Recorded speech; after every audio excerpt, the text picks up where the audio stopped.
los saludó en este día, 14 de marzo de 2021. Es el cuarto domingo del tiempo de Cuaresma y el día número 26. La liturgia en la primera lectura, es tomada del segundo libro de Crónicas, capítulo 36, versículos 14 a 16 y 19 a 23. En aquellos días todos los jefes de los sacerdotes y el pueblo multiplicaron sus infidelidades según las costumbres abominables de los gentiles y mancharon la casa del Señor que Él se había construido en Jerusalén.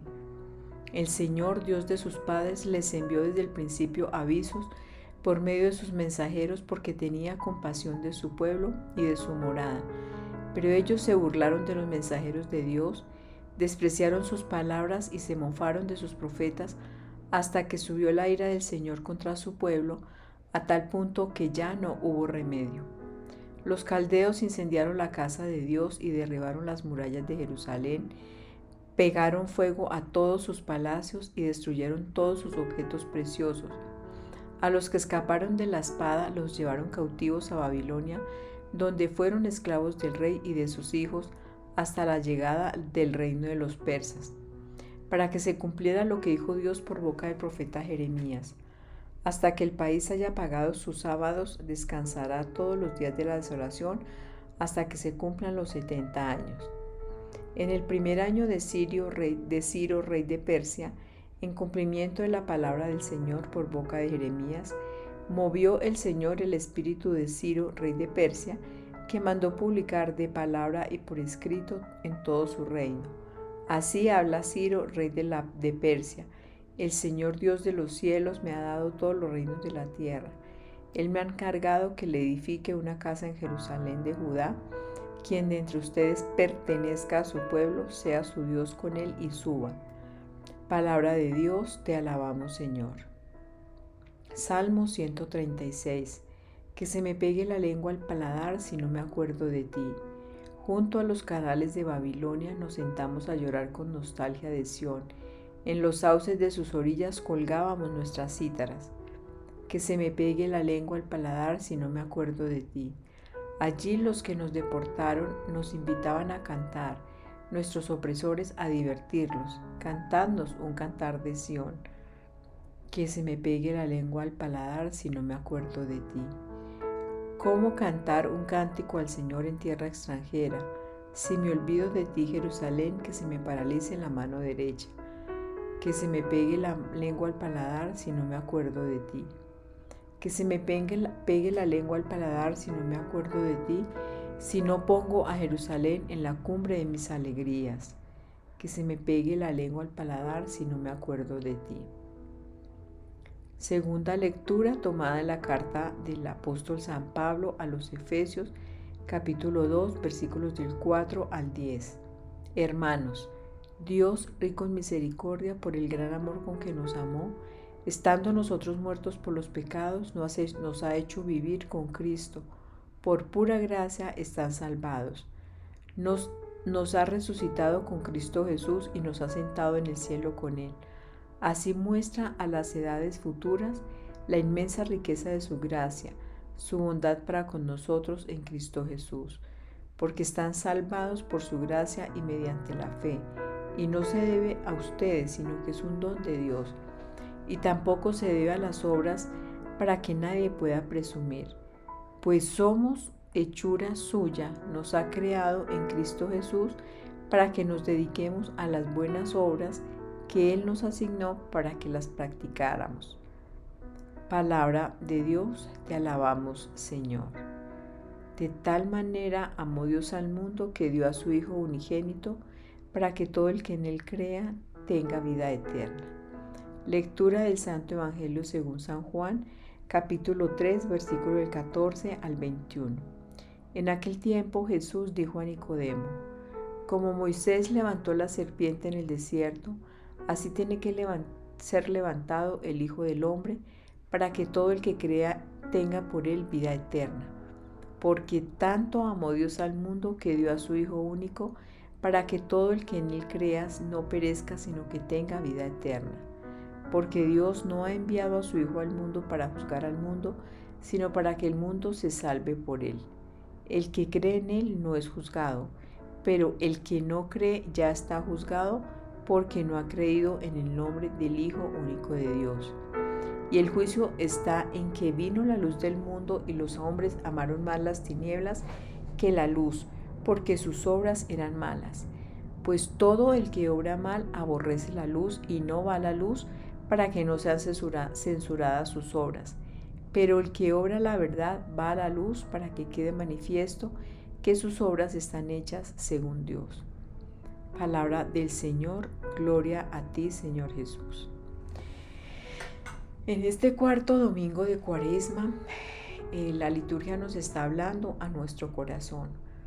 Cuando entiendo que el pueblo israelita multiplicó sus infidelidades y mancharon la casa del Señor hasta que no hubo remedio y Dios permitió que los deportaran de su país, de su tierra, de sus costumbres, de sus familias, pero sobre todo de la presencia cercana de Dios, así como lo narra la primera lectura, no es posible no sentir uno tristeza.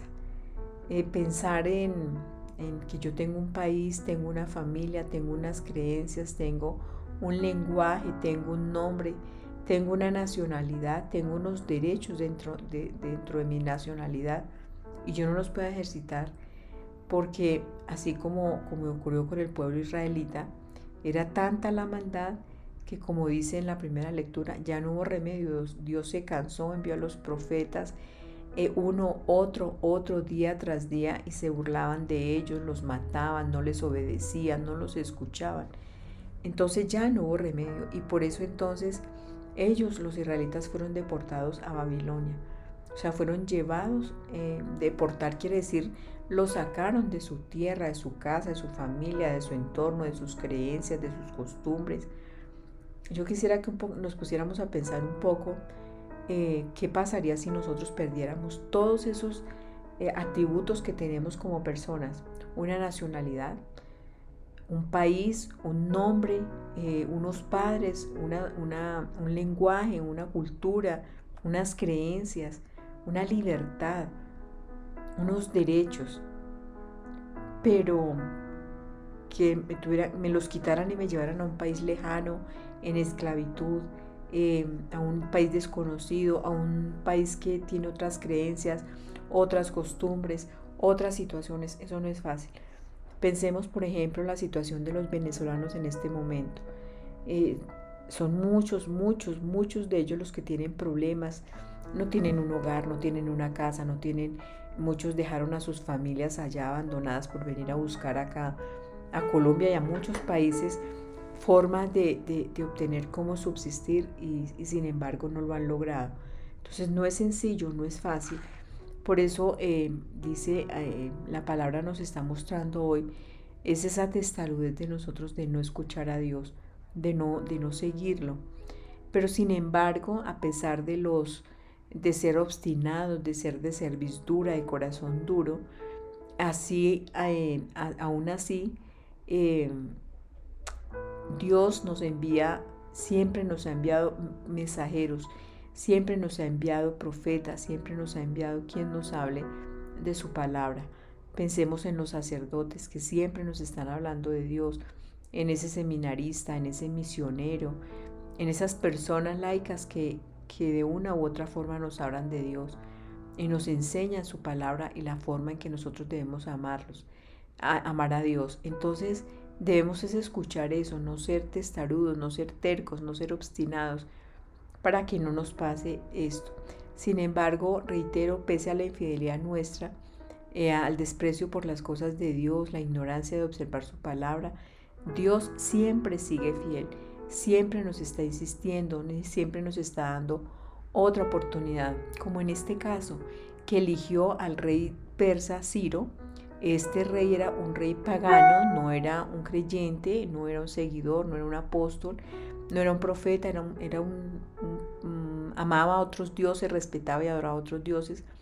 Sin embargo, Dios lo eligió a él, lo escogió a él para que le hiciera un templo y los que quisieran regresar con él a la libertad, entonces pudieran hacerlo. Y así es como este rey Ciro publica un decreto donde dice pues que le va a construir o le va a edificar un templo, una casa de Jerusalén al Dios. Y dice, y quien de entre ustedes pertenezca a su pueblo, sea Dios con él, sea su Dios con él y suba. O sea, están en libertad. Si quieren, váyanse a su pueblo, a Israel, a seguir a ese Dios que ustedes tienen. Es decir, nuevamente el Señor busca a una persona, a alguien, para darle la libertad al pueblo israelita. Y así mismo hace con nosotros. Todo el tiempo el Señor nos está buscando, nos está enviando personas, nos está enviando hechos, circunstancias para que nosotros cambiemos. Y ellos puedan regresar o podamos regresar nosotros a la libertad.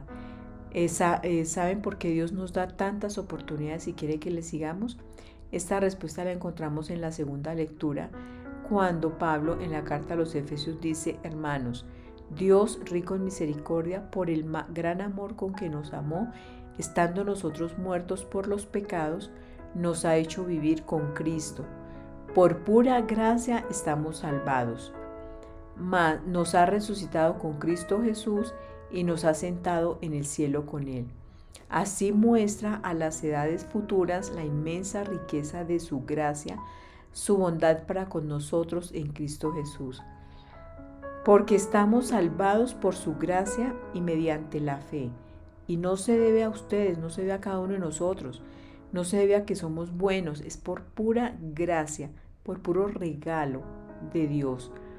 Y dice acá, están salvados por su gracia y mediante la fe, y no se debe a ustedes, sino que es un don de Dios, y tampoco se debe a las obras para que nadie presuma, pues somos obra suya, es decir, obra de Dios.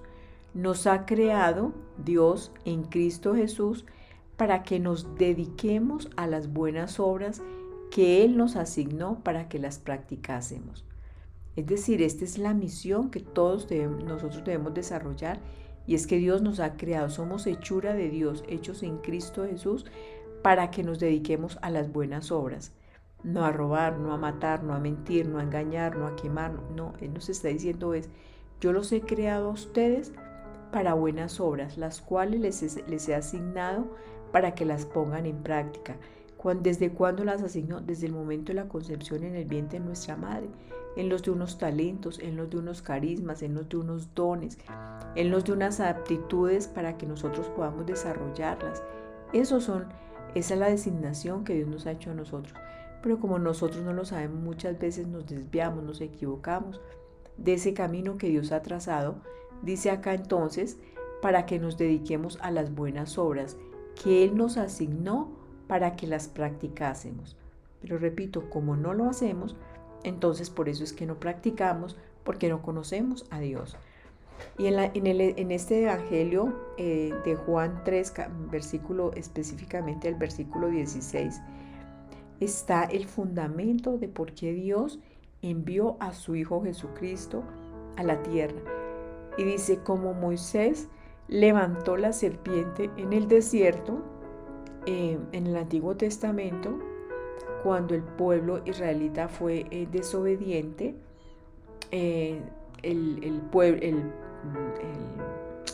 la tierra se llenó de serpientes venenosas, y entonces el que picaba lo mataba, el que pecaba, la serpiente lo picaba y se moría.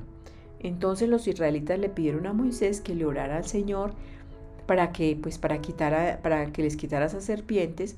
Entonces Dios le dijo a Moisés que hiciera un estandarte, es decir, un lugar alto, y que colgara allí una serpiente, y que el que mirara a esa serpiente quedaba sano. Y efectivamente, por eso, ese es el logo que tienen los médicos, por eso es que ellos tienen ese logo como una cruz, un estandarte, un baluarte y una culebra ahí enredada en él. Entonces eso representa el amor de Dios a su pueblo, que siempre está pendiente para sanarlo, para salvarlo. Y entonces aquí Jesús nos dice, yo tengo que crecer, ustedes me tienen que mirar a mí. Claro, al mirar ese estandarte, los israelitas quedaban sanos. Entonces Jesús, que está diciendo, miren mi cruz, yo subí a esa cruz, voy a subir a esa cruz por ustedes, por redimir sus pecados, doy la vida mía por ustedes. Tienen que creer en esa cruz, y así entonces nos dice entonces en el versículo 16 que esa es la razón por la cual Dios envió a su Hijo Jesucristo, para que nosotros entonces creamos en Él. Y dice en el versículo 16, porque tanto, es decir, tanto es una cantidad elevadísima, grande, porque tanto amó Dios al mundo, no a un pueblo determinado, no a unas personas determinadas, sino es al mundo, que entregó a su Hijo único, a Jesucristo, su Hijo amado, su unigénito. ¿Lo entregó para qué? Para que todo el que crea en Él no perezca, no muera, no se pierda, sino que ¿qué? Sino que tenga vida eterna. ¿Y por qué? Dice, porque Dios no ha enviado a su Hijo al mundo para juzgar al mundo, sino para que el mundo se salve por Él. ¿En qué consiste el juicio? Entonces, en que vino la luz al mundo. ¿Quién es la luz del mundo? Jesucristo. Y los hombres amaron más las tinieblas que la luz. Tanto rechazo. Preferimos estar en la ruina, en la pobreza, en el pecado, en la enfermedad, que creer en Dios. Entonces dice, ese va a ser el juicio al cual nos vamos a someter, o al cual va a ser sometido el mundo. Porque los hombres, vino Jesús acá, que es la luz, y los hombres amaron más las tinieblas, prefirieron estar en las tinieblas que seguir a Jesús. Y por eso dice, porque sus obras eran ¿qué? Malas, porque todo el que obra mal aborrece la luz y no va a la luz para que no vean censuradas sus obras. Cuando uno está en la oscuridad, no se nota que uno comete pecado. En una oscuridad uno puede tener un vestido sucio, rasgado, estar en las peores condiciones y nadie ve eso. Pero cuando uno está en la luz sí se ve la suciedad, sí se ve el desorden, en la luz sí se ve la ruina, sí se ve el mugre, sí se ven las manchas. Por eso es que a veces cuando nosotros cometemos errores y cometemos pecados, nos gusta estar al lado de los que igualmente son pecadores como nosotros, para que no vean que nuestras equivocaciones, nuestros errores, para que no se noten. Pero cuando nos acercamos a la luz empezamos a ver de manera diferente, porque en esa luz sí vemos los pecados, sí vemos las manchas, sí vemos la oscuridad, pero es importante acercarnos a esa luz. ¿Para qué? Para limpiarnos, para lavarnos, para purificarnos, para quitarnos esas manchas, para que nosotros podamos ¿qué? Responder así como dice, porque el que obra la verdad, el que hace el bien, va a la luz para que quede manifiesto que sus obras están hechas según la voluntad de Dios. Entonces vamos a orar hoy, vamos a decirle, Padre, te damos infinitas gracias, porque somos hechura tuya, Señor, hechos en Cristo Jesús, para buenas obras. Ayúdanos, Señor, a acercarnos a esa luz, ayúdanos a acercarnos a tu verdad, ayúdanos a acercarnos, Señor, a ese amor tuyo, que entendamos, Señor, que tanto nos has amado, que enviaste y que entregaste a tu Hijo único para que creamos en Él. Ayúdanos a creer en tu Hijo, Padre. Ayúdanos a creer en ti, amado Jesucristo. Envíanos tu Espíritu Santo para que Él nos explique, para que Él nos enseñe, para que nos haga tener conciencia de pecado, podamos pedir perdón y así nos podamos acercar a ti, Señor, que eres la luz, que eres la vida, que eres ese camino que nosotros necesitamos para poder llegar a la vida eterna. Hoy te damos gracias, Padre, Hijo y Espíritu Santo, por tu palabra desde hoy para siempre, por los siglos de los siglos. Amén, amén y amén.